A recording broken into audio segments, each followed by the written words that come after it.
Adjusting sleeve length is easier than you think. If you've ever been frustrated when you're knitting a pattern only to discover that the sleeve is either too short or too long, we're going to walk through the whole process for adjusting that sleeve length so you get a perfect fit every time. Hey nerdy knitter, Tanya here. I'm a certified knitting instructor and a master hand knitter, and I believe knitting is a form of self-care. You can take time for yourself in creative hobbies like knitting and still create beautiful garments that you love to wear. One of those features for beautiful garments is a proper fit and things that we can do to customize the fit of a pattern to make sure it fits us really well. And one of those on the easier side of things to fit is the sleeve. There are some calculations. We're going to have to do a bit of math, but I'm going to walk you through every step. But if you're like me and your arms are either shorter or longer than the average, then you'll probably find that when you're knitting a sweater, you find that the sleeves are either too short or too long for you. That means you're just outside the average that they use for that pattern. And I've discovered it happens pretty much with every pattern. I have to adjust the sleeve size. Usually about 2 inches. My arms appear to be 2 inches shorter than the size that I'm usually knitting. And I've done this so many times that now it's a pretty simple thing that I just do every time I knit a sweater. I'm actually working on it right now with this sweater.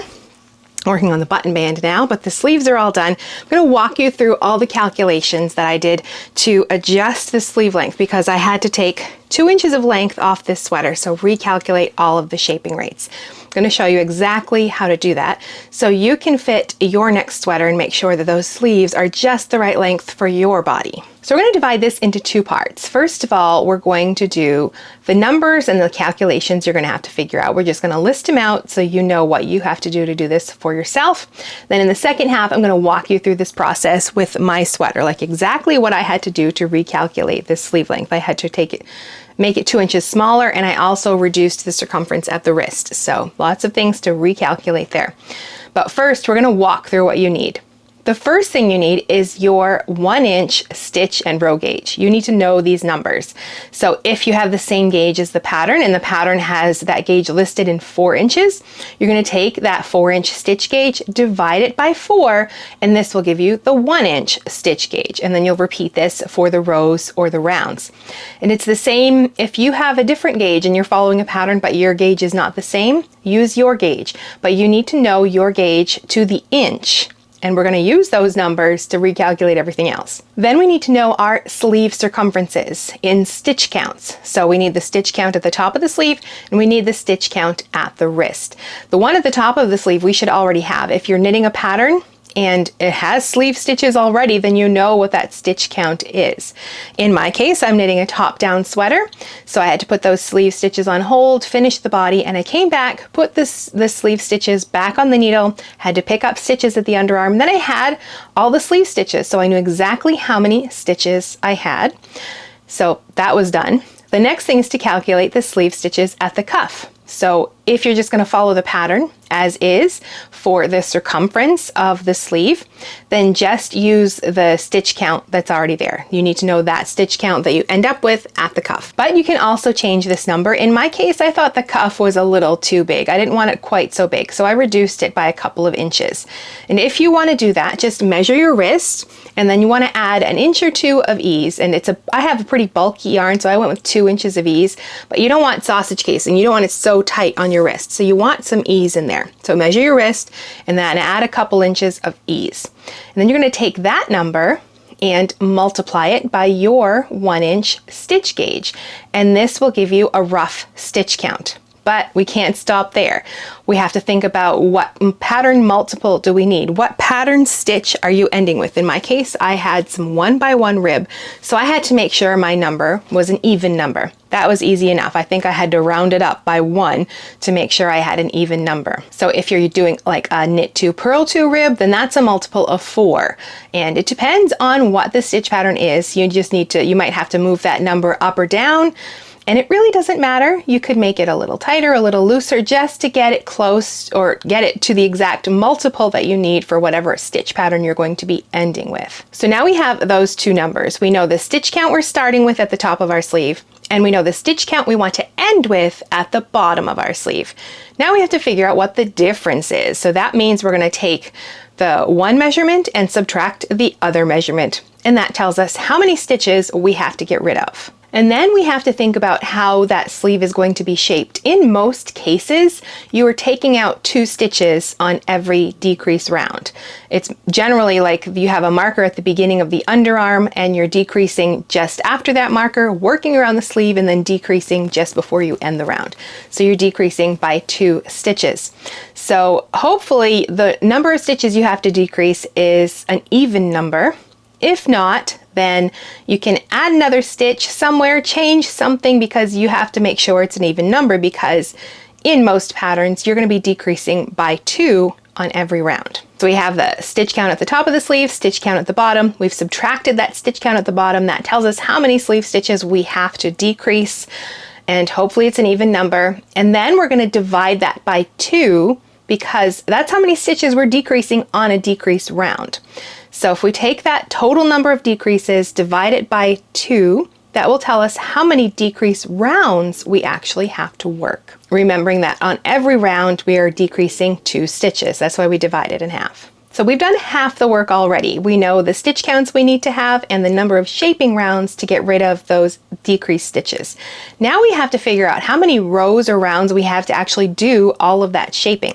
So we have to measure the length of our sleeve. So you can do this a few different ways. If you want to measure right from the sweater, I suggest you wash and block it so it's all sort of in its finished state.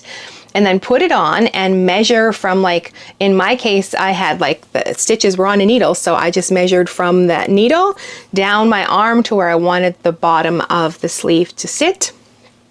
Or you can lay the sweater on the bed and you have to know your like total arm measurement from your underarm down to wherever you want the length of that sweater. Then you would measure the sweater as it lays flat from the underarm to whatever point you want to get to at the end, and then removing what you've already finished depending on the sweater construction itself. Every sweater you're going to have a little bit done or not done. Set in sleeves, you're going to be like measuring from up here down to the arm, drop shoulder. It depends on where that body of that sweater is dropping down to. And raglans and yokes, you've already finished a little from doing the whole body of the sweater or the yoke of the sweater up here. So each time you're going to have to figure out how much is left of that sleeve to actually knit. So once you have that measurement, you want to remove the cuff length from that. Like, how long is your cuff going to be? I think in my case it's about 3 inches. So I took that length that I needed and I subtracted the length of the cuff. And this gives me the remaining length of the sleeve that I can work my shaping in. Then I want to turn this into rows. So I have a measurement. So let's say it's 10 inches, then I want to multiply that by my row gauge, not my stitch gauge. I want to multiply by my 1 inch row gauge, and that will tell me how many more rows I have to work to get to that sleeve length minus that cuff. Now we've done all of the calculations except for the very final one. We have to go back to that first part where we figured out our circumferences and the number of stitches to decrease divided by 2 to give us the number of shaping rounds. We need that information. And now we know our sleeve length and we've converted that to rows or rounds. We're going to take that length and divide it by that number of shaping rounds, because that's where it has to fit. We're fitting those shaping rounds into this remaining number of rounds that we have to work. And this gives us our final shaping rate, how often we have to do that sleeve decrease round. And then you're going to subtract 1 from that. So like in my case, mine came out even, which is really nice. It divided by 4. So I would do a decrease round, knit 3 rounds, do a decrease round, knit 3 rounds, do a decrease round, knit 3 rounds.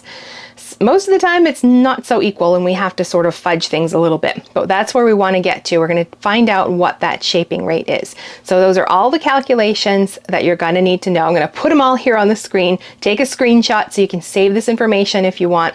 But once you have these numbers and you know these numbers, and they're all easy to figure out, you just need to know your measurements and your stitch and row gauge, and you can figure all this out for your sweater.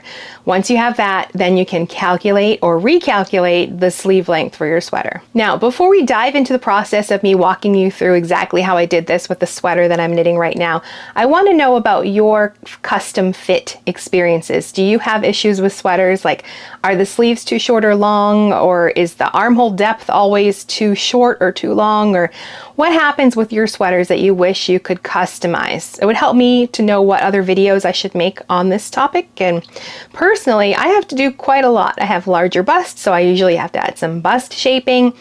I like to add waist shaping sometimes, and I always have to adjust the sleeve length because if for a full length sleeve, they're always too long for me. But everybody, if you're not average, then you're going to have to make some customization. So I'd love to hear about the customizations you have to make for your sweaters. So please leave a comment and tell me about them. So let's actually walk through this process. I have my calculator, I have my iPad. I'm going to screen share exactly what I'm doing so you can see how this works in action with the actual sweater that I knit. So the first thing I have written down here is my stitch and row gauge. So I have 3.5 stitches to the inch and 5.25 rows to the inch. Now, the sleeve is knit in the round, but my cardigan was knit flat, so that's how I took my gauge measurements. I'm not going to re-swatch for the sleeve, and it worked out just fine. So the first thing to do is figure out the circumferences. Now at the top of my sleeve I had 64 stitches, and that was just directly from the pattern, so I didn't have to change anything there. I did decide to adjust the sleeve, the cuff of the sweater. I didn't quite want as much stitch or as much circumference there as the pattern called for, so I reduced it a little. So I measured my wrist and then I added a couple of inches of ease, and I think it was like 37 or 36.75 or something like that. So I rounded up 37, but I need an even number for my 1x1 rib, so I rounded that up again to 38. So I know I want to end at 38 stitches. So then I have to just subtract 64 from 38 from 64, and that gives me 26 stitches. So these are the number of stitches that I need to reduce. I need to remove 26 stitches from that sleeve circumference by the time I get to the cuff. Now I know I read ahead in the pattern, and I saw that I would be decreasing 2 stitches on each decrease round. So that means I need to divide this number in half, because every time I do a decrease, I'll be doing 2 of them at the same time or in the same row. So if I divide that by 2, that gives me 13.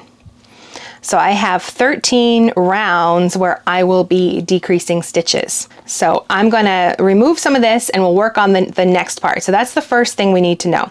I know how many stitches I want to end up at because it's different than the pattern, so I need to remember that. And I also know how many rounds it's going to take to get there. So first I'm going to write that down. I want to have 38 stitches by the time I'm done, and it's going to take me 13 decrease rounds to do that. Okay, so I've got that information. Now I need to figure out the sleeve length. So we have a sleeve here, there's the top, and we're going to be decreasing along the sides. Here's the bottom, and then I'm going to have a cuff down here. My cuff is going to be 3 inches. So I tried my sweater on after it had been washed and blocked, then I measured from like where the stitches were on hold down to where I wanted it to fall, and that came to 13 inches altogether. So a total length for the sleeve of 13 inches. I have to remove 3 inches for the cuff, so that means this part of the sweater or the sleeve is 10 inches. So the whole area I can do my shaping to get from like the 64 stitches down to the 38, I can do over 10 inches. So then I need to convert that to my, using my row or your round gauge. So you would multiply, I have 10 inches times 5.25. So that gives me 52.5. I'm just going to round it to 52. So now I know the next bit of information. I have to decrease 13 decrease rounds, and I have 52 rounds within which I can do that. So let's erase. So holding 52 in my head, now I'm going to add that over on my side here on where I'm keeping track of my numbers. Okay, so I have 52 total rounds to work for my sleeve before I work on the cuff. So now I have all the calculations I need, and I can actually figure out my shaping rate, how often I'm going to do that decrease. So I take those number of rounds, the total number, I have 52 rounds I'm going to work. I'm going to divide that by the number of decrease rounds. In my case, that is 13. I have it written here, the 13 decrease rounds. So if I divide 15 by 13, I get an even number, which is really nice. I get 4. So what that translates to is every 4th round, I decrease. Or you could say you're going to subtract 1 from that, and that will give you the number of rounds between your decrease rounds. So I have 4 rounds, I'm going to decrease, knit 3 rounds, decrease, knit 3 rounds, decrease, knit 3 rounds, repeat that 13 times. So I'd be ending with knit 3 rounds and then go right into my 3-inch 1x1 rib cuff. Now, if I were really wanting to make things perfect, I could take like 1 or 2 of those ending with the 3 rounds I'm working and move them to the beginning, but I had to pick up stitches. I had to work around to like close up any gaps and stuff like that. So I think it evens out in the end. I got really lucky that this rounded. It's not that often that I have that happen. So what if I had had a different number of rounds? What if instead of 52 rounds, let's change this, I had something like 58. Let's put that there. So if I had 58 rounds and I knew I had to decrease 13 times, that would give me 4.46. We could round that to 4.5. So if I had gotten something like that, there's a few things I could have done. I could have, because it's right halfway between 4 and 5, over those 13 rounds, I could alternate. I could do like decrease, and then do 3 rounds, do a decrease, and then do 4 rounds and do a decrease, do 3 rounds, do a decrease. So I would be decreasing every 4th round and then every 5th round and alternating between the two. Or I could do like decrease every 5 rounds, like say 6 times, and then decrease every 4 rounds, the remaining number of times. I would probably count it out to make sure that that would fit within that 58 rows. And then finish with my cuff. So you can do that, or you could try to figure out, you need the 13, you're decreasing every 13 rounds. You could like mess around with that 58 and go to different numbers to see if you can find a factor or a number that has a factor of 13. Basically a number that can be divided by 13. If you know you have 13 decrease rounds. And of course I found out that happened with 54. So I could change that and go to 54, and that's still, I'd have 4 extra rounds. So I would be decreasing the 54 rounds 13 times, leaving me 4 more rounds to work. And then I could just split the difference, because it's totally fine to have like knit even sections at the top and the bottom of your sleeve. So I could take those extra 4 rounds, work a couple at the beginning of the sleeve, work a couple at the bottom, and then do that decreasing every 4 rounds. So there's lots of different ways you can get there in the end, and nobody's going to look at your sleeve and see that you change your decrease rate. As long as it looks correct by the time you're done, there are multiple ways to get there in the end. It's also something to remember is those knit straight areas that sometimes patterns include them, like they'll have you knitting for an inch or 2 at the top of the sleeve and also at the bottom. So you can like fudge your numbers a little and add or remove a little bit along those knit straight areas. So like in this case, if I had 58 rounds instead of the 54 and I had to do a decrease every 4.5 rounds, then yes, I would probably figure out, okay, I've got 13 rounds I have to work. Is there a number close to 58 that can be divided by 13 evenly? And then figure out how many rounds remain and divide them between the top and the bottom. To me, that's the easiest way to do it, but you can use like the other ratios. You could do every 4 and then alternate with every 5 or something like that as well. So I hope you can see from this process, there is math. I know that there's some math involved, but it's not that hard. You just need to know your stitch and row gauge, the measurements that you want, convert them using your stitch and row gauge, then do some simple math to figure out your shaping rate. And hopefully you'll be ready to do this now with your next sweater. If you have questions about the process, I would love to hear them, so please leave them down below and I will try to address them. And if there are other modifications you'd like to learn how to do, leave a comment and perhaps that's something we can do in the future. This is just one of the many modifications we discuss in my Knits That Fit course, where I walk you through so many different ways to modify and customize the fit of a sweater. You'll find a link for that down below and when we're running the next session. And also you'll find a playlist right here where I'm putting together some of these ways to modify and improve the finishing touches of your sweaters and cardigans. So click right there and I'll see you in the next video.